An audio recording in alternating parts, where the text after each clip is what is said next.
میگن یه روزی مردی غریب تو زمستونی سرد میرسه به یه ده دور افتاده. غریب بود و کسی بهش جا نمیداد. همونطور که تو کوچه ها میچرخید دید مردم به یک خونه زیاد رفت و آمد دارن. کنجکاو شد و پرسید اینجا چه خبره؟ گفتن زن بیچاره 3 روز درد زایمان داره. ما هم دنبال یه دعانویس میگردیم اما کسی گیرمون نمیاد.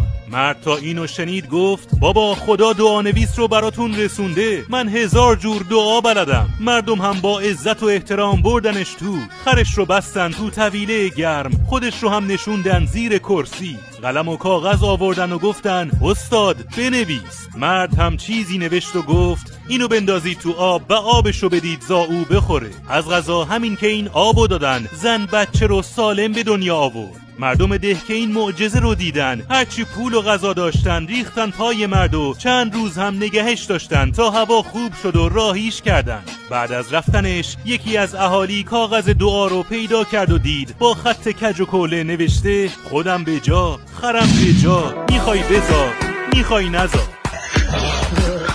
اگه خندیدی لایک کن و برای حکایت‌های بدون سانسور پیج تاریخ مدرن رو فالو کن.